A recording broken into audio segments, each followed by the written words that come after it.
Hello students, welcome to this third lecture of the mechanical properties of the fluid. So till now, first of all, we will revise the section, the points that we have discussed in the previous video in order to get you very easily. So till now student, we have discussed about the properties of ideal fluid.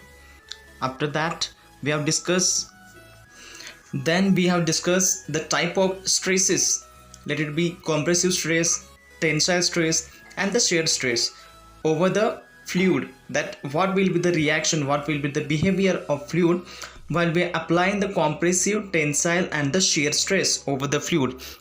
So this is the thing that we have learned. After that student, we have learned about the properties of fluid. So students, we have discussed the three properties of the fluids, three major properties of the fluids, and those properties you can see on your screen. The first one is the fluid do not oppose the deformation, they get permanently deformed. If you try to deform that fluid, then there will be the absence of restoring force, as the solid will show. That's why the fluid will be get permanently deformed. So this is the first property. And the second one is the fluid have ability to flow. Means, as we know that the fluid has the nature to flow from the point at a higher level to toward the point at the lower level basically. And the third one property is, we are also aware of this property, that they have ability to take the shape of the container. Means not only the shape of the container, the fluid will occupy the shape of any substance in which you will pour it out. So this will be the three properties that we have discussed and we have just revised in very short impact of time. After that students, we have discussed the pressure due to the liquid column. Then you can see the diagram of this derivation, that we have considered a vessel in which the filled with the liquid, means the container or the vessel is filled up with the liquid, and after that we are just allowed to fall the cylinder. We are allowed to fall the cylinder having the sectional area, the cross sectional area A, and the rho will be the density and h will be the height of that cylinder. So in these considerations, we have allowed to fall that cylinder inside that liquid which is contained in that vessel. Now the force will be which will be applied by the cylinder over that liquid will be F is equal to mg. So that force will be which will be applied by that column over that liquid will be F is equal to mg. Now students, we can demonstrate that the force which has been applied by that liquid column over the bottom of that cylinder will be, as we know that the pressure is equal to force, application of force per unit area. So in short, the simple formula of that force which has been applied by that liquid column over that the base of that cylinder will be P is equal to F by A.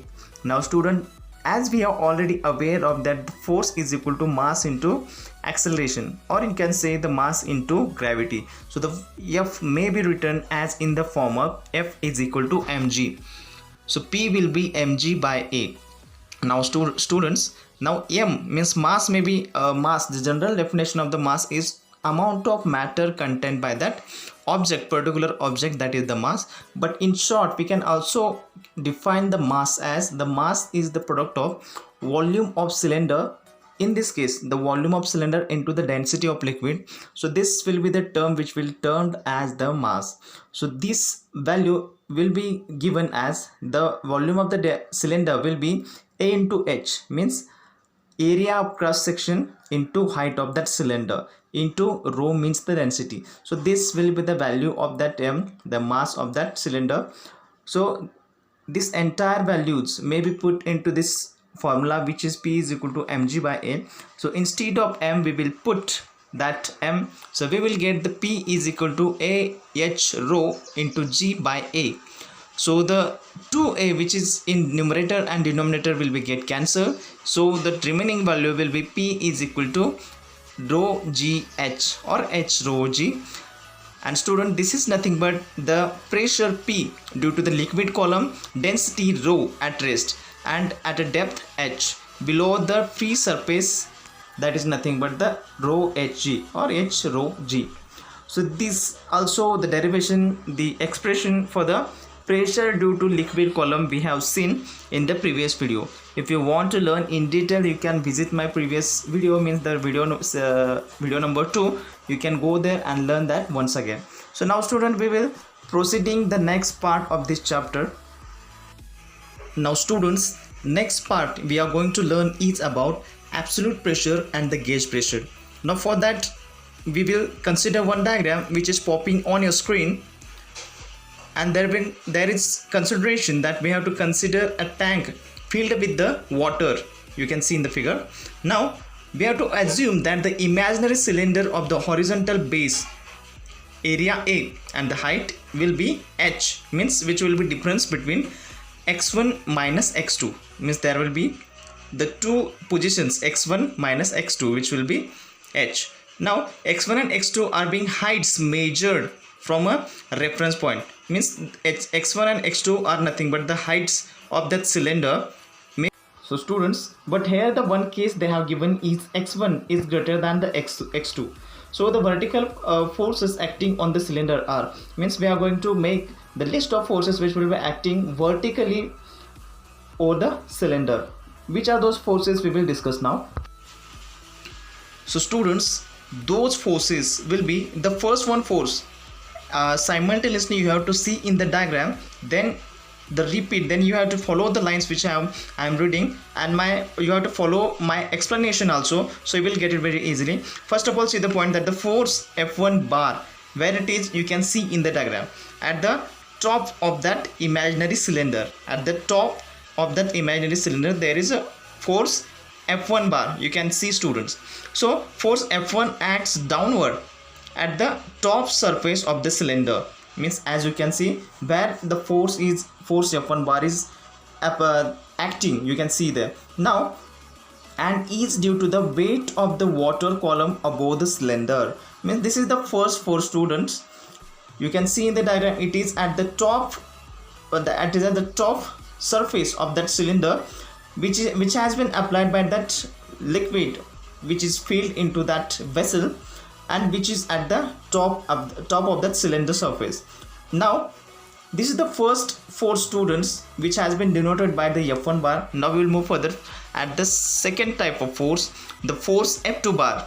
You can see student, which is exactly opposite side of that imaginary cylinder, means exactly at the bottom of that cylinder the force is acting. You can see the force F2 bar acts upward at the bottom surface of the cylinder and is due to the water below the cylinder, means as you can say the force F1 bar is due to the water above the cylinder surface, and force F2 bar is due to the water below the cylinder surface, means those F1 bar and F2 bar are the forces exactly opposite, so you can distinguish it very easily and you will be able to keep in your mind very easily. Now students, third and the last force, you can see that the gravitational force on the water enclosed in the cylinder is mg, which definitely nothing but the product of the mass into the gravity. Now where m is the mass of that water in the cylinder, as the water is in static equilibrium, the forces on the cylinder are balanced. The balance of these forces in magnitude, we will see how that might be the written in. Now these are the three forces. The third force I will repeat again. The force of gravitation, the gravitational force on the water enclosed in the cylinder is mg, where m is the mass of that water in the cylinder, as the water is in static equilibrium, means that will be get balanced. We have already discussed in the thermodynamic chapter what is meant by static equilibrium. So this will be get balanced with the help of the forces. So the forces on the cylinder are balanced. The balance of these force in magnitude, how we will write, we will see, but before that we will revise three of these forces to get it very easily and to be in your mind for the long time. The first one force is force F1 bar acts downward at the top surface of the cylinder, and it is due to the weight of the water column above the cylinder. So this is the first type of force denoted as the F1 bar, you can see in the diagram also. And the second type of force is F2 bar acts upward at the bottom surface of the cylinder and is due to the water below the cylinder, which has been denoted as the F2 bar. And the last one force means the gravitational force on the water, means there will be the force of gravitation will be acted over the water due to the mass mg, means due to the mass of mg the gravitational force will be acting over the that water. And where the m, we are already aware of that the m is the mass of the water in the cylinder, and as the water is in static equilibrium, means balanced by the forces, that is the static equilibrium, the forces on the cylinder are balanced. The balance of these forces in magnitude, how that is being written, we will see now. In students, that force will be given as, means which force we have discussed, the force, the balance of these forces, means that F1 and F2, and with that gravitational force, that force may be given as F2 is equal to F1 plus mg.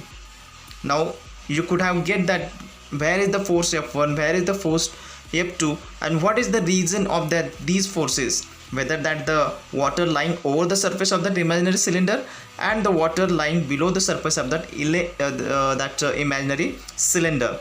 So these two surfaces, and where that vessel, that water is applying the force, you have to, so these forces may be given as F2 is equal to F1 plus mg. Now P1 and P2 are the pressure at the top and the bottom surfaces of the cylinder respectively due to the fluid, means as we have discussed that the application of forces is F1 and F2 is there, and the P1 and the P2 are in the same way the pressures over that imaginary surface of the imaginary cylinder below and at the top side, that pressures are P1 and P2.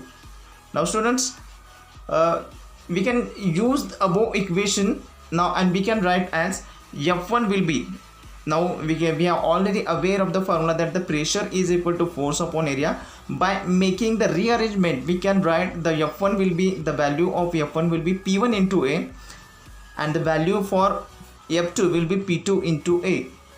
So the mass m of the water in the cylinder can be written as, so we have already used the value of mass as density into volume, so rho into V, and this may be also calculated, this may be also written as m is equal to rho into A and x1 minus x2. So this value we will put into the equation and we will further derive it. Now student, by the using of that value of m, which we have calculated as rho into A into h, in which the h has been written as x1 minus x2, we have already seen in the considerations. Now these values we will put into the equation. Now we can obtain the next term as P2 into A, means this term we have put instead of F2 is equal to P1 into A. This term we have replaced by the F1 into A plus rho Ag into bracket x1 minus x2, means instead of mg, the value of g we have put as it is, that is the g, and the value of m we have replaced it as a rho A x1 minus x2. Now the next term will be the AA will be get cancelled as it is at the either side of the equality sign, so it will be get cancelled. So the remaining terms will be P2 is equal to P1 plus rho g into bracket x1 minus x2, which is termed as the h. So this is the final expression that we have derived for the pressure due to the imaginary cylinder of fluid, and this is the equation which can be used to find out the pressure inside a liquid and also the atmospheric pressure, means we can find the pressure difference of inside the liquid and the outside the liquid, which will be termed as the atmospheric pressure which has been applied by the molecules present in the air. So this is the pressures we can calculate by using this equation or using this expression that we have already derived. So students, what we have seen in this derivation we will revise in very short time. That first of all you have to make the consideration that water inside the vessel, and we have to imagine the imaginary cylinder horizontal base A and the h will be the height, and x1 will be greater than the x2. So these are the consideration that you have to consider while you have to demonstrate this derivation. Then after that, three type of forces. The first one is F1 bar above the surface of the cylinder due to the water which is lying over the cylinder.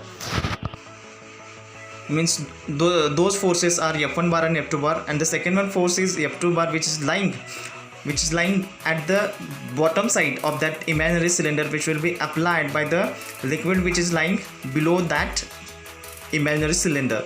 And the third one is nothing but the gravitational force of the water on the water which is enclosed inside the cylinder, which will be mg. So these are the three types of forces which will be applied over that imaginary cylinder. Then you have to use the formula F2 is equal to F1 plus mg, and further you can put the value of F as P1 into A. Then there will be the further derivation you can derive, or you can make the simplification. So then you will get the final expression as P2 is equal to P1 plus rho g into bracket x1 minus x2. So students, the next part we will see in the next video. Thank you so much.